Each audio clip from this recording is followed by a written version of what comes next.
My name is Booma John. I am a freshman biology major from PG County, Maryland. Today we will be discussing the Battle of Chancellorsville. I'm Imani Jones, a freshman criminal justice major from Los Angeles, California. I'm Isaiah. I'm not gonna say the last name, but I'm Isaiah. Hi, bro. I am a freshman. I major physical health science. I am from Brooklyn, New York, and yeah. I am Madison Midori. I am a junior music education major from Brooklyn, New York. Okay, so the time period starts from April 27th, 1863.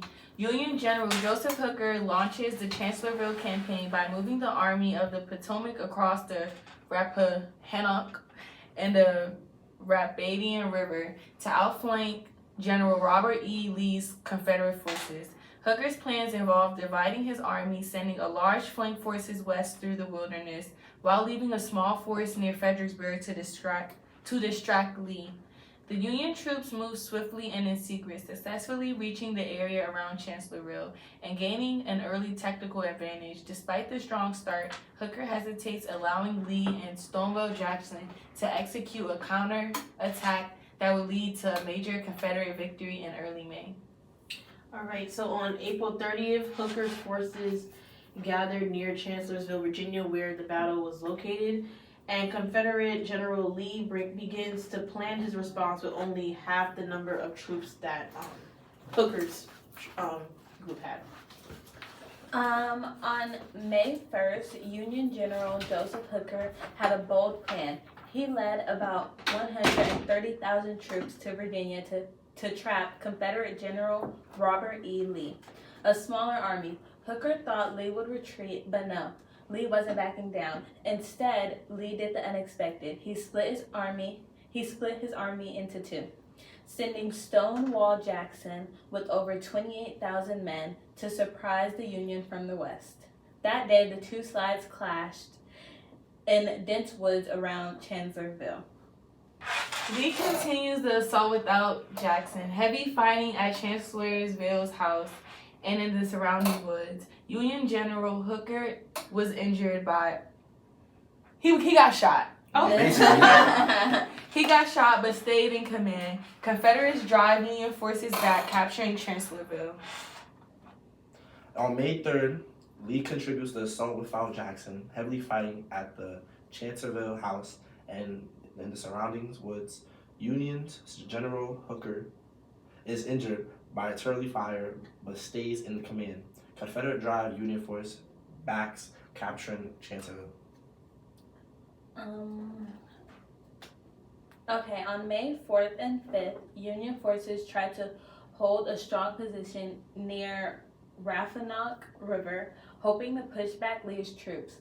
But heavy rain hit. The roads turned into mud and the rivers swelled. The Union morale sank. On May 5th, Hooker decided to retreat back across the river. The Union had lost the initiative in over 17,000 men. The Confederacy, though outnumbered, pulled off a stunning victory, but it came at a price. Stonewall Jackson was wounded by friendly fire and would die days later. Yeah. And on May 6th, the Union Army retreats across the Rappahannock River and Lee wins the battle.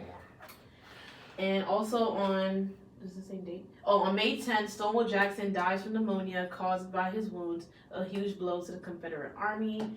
So the Confederates won the Battle of Chancellorsville. This battle, fought in Virginia in 1863, saw Confederate General Robert E. Lee's smaller force defeat a larger Union army led by General Joseph Hooker. Me personally, I feel like there should be no reason why that my team is outnumbering the other team, but we losing. I'm not gonna lie, we should have structured up and have something better going on. Like, so you clearly, one side had a more strategic plan and one side was like F&B ball. But it's like it should be a strength in numbers kind of thing. And I feel like a lot of these battles that people be like in history, they think that we got the bigger group, so we finna like outnumber them, and that's really true. But then it's just like if you go in there with a cocky mindset or you feel like you being arrogant because you got more people, that's when they feel like they're the underdog and they can sneak you. It's like Stephen Curry and the Warriors in 2016 Oh against my LeBron God. James. Like, And LeBron James how? beat them, Like, and they were the why? underdogs. Now, Fake, he not wrong though. I'm not wrong. But it's like that's just really what it is though. Like you gotta be smart with that stuff. Gotta be smart with it. Okay, so here's a quick overview of what we've learned so far. The Battle of Chancellorsville was fought from April 30th to May 6, 1863 to May 6, 1863 during the American Civil War. It took place in Spotsylvania County, Virginia, near Chancellorsville Crossroads. Union forces were forced by Commander Major General Joseph Hooker. Confederate forces were led by General Robert E. Lee. The battle ended in a Confederate victory despite the Confederates having more troops. The battle ended, Union commander intended to flank Lee's army and cut off his retreat, but Lee outmaneuvered him with his aggressive and tactical strategic plans. Yeah. Lee divided his army and sent General Stonewall Jackson on an adventure which surprised the Union troops. So basically he sent him, Stonewall Jackson, with a big group of army, and they surprise attacked the Union troops. Jackson was wounded by friendly fire and later died from his injuries. The battle was considered one of Robert E. Lee's greatest victories, but came with the high cost of the loss of General Jackson.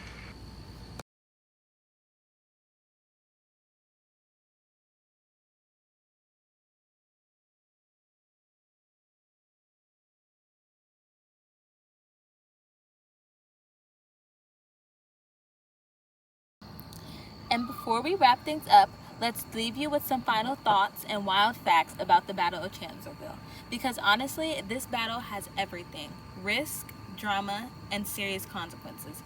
First off, imagine being outnumbered 2-1 and still winning.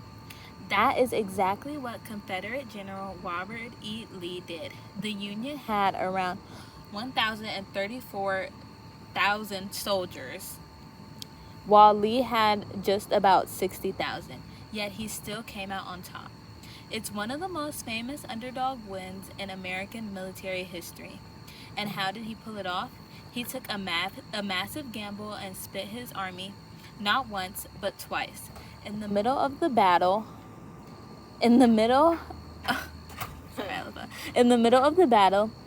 that's a big no-no in military strategy. But for Lee, it paid off. But this victory was not perfect. It came at a huge cost. And not just in numbers, one of the most famous Confederate generals, Stonewall Jackson, played a huge role in the surprise attack on the Union Army's flank. His troops marched 12 miles through the thick forest to hit the Union from the side. It was a total surprise that caused chaos. But that night, Jackson was accidentally shot by his own men while scouting. He survived the shooting, but later died from pneumonia. It was a huge blow to the Confederate Army, and even Lee said, "Jackson may have lost his left arm, but I have lost my right." Now, here's something you probably didn't know. This battle wasn't fought in a big open field. It happened in the wilderness, a dense, tangled forest in Virginia. The terrain made everything harder. Soldiers couldn't see each other. Lines broke down and fast. It was easy to get lost. There were reports of troops accidentally running into enemies just a few feet away. Even worse, the gunfire set the woods on fire in some places, and some wounded men were trapped and burned alive. That's the kind of horror that doesn't make it into the textbooks.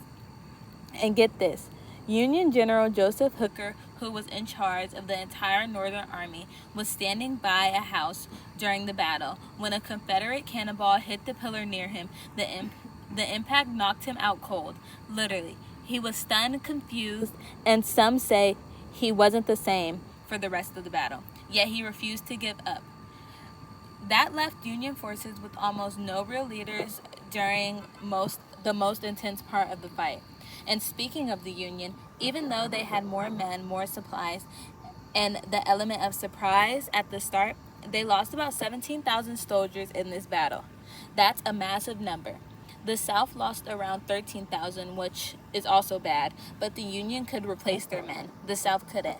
So even though Lee won, some historians call it a hollow victory. Here's another fun fact. This battle showed the dangers of overconfidence. Lee's bold victory here gave him out the confidence to take the war into the North. That led straight into the next major showdown, Gettysburg, and we all know how that turned out, a disaster for the South. So in a way, Chancellorsville was a step up from a major fall. And finally, the soldiers who fought there, many of them said it was one of the most terrifying battles that they've ever experienced. The smoke, the confusion, and the friendly fire. The trees catching fire was a nightmare. So while the Battle of Chancellorsville was technically a Confederate victory, it came with huge consequences, both personal and strategic. It cost the South one of its very best generals, gave Lee a false sense of invincibility, and set the stage for a crushing defeat at the Gettysburg just 2 months later. And that's where we'll leave it today. Chancellorsville was bold, brutal, and full of twists. And even over 160 years later, it still shocks people. Thanks for listening, and remember, history isn't just dates and places. It's real places, real choices, and real consequences. I need 5 minutes, so we're just gonna say that it was a very interesting battle, and a lot of soldiers lost their life, and it ended tragically for some, and a lot of families lost their loved ones, so it was hard for not only the people in battle. 10 minutes, and our first whole half, we didn't start talking until 5. Oh, We was wow. talking That's about we have no nothing. introduction. Class. I'm here and I'm currently sick and dying Ooh. off 10 Tylenols. So, Oh, 10. 10. okay, like Ooh. 5. Like 5 this morning and 5 right now. Oh my shit. But hopefully this will make him feel bad. Are we at 12? Wait, can I pee? I'm sorry. We're not gonna- Pee. So you're gonna be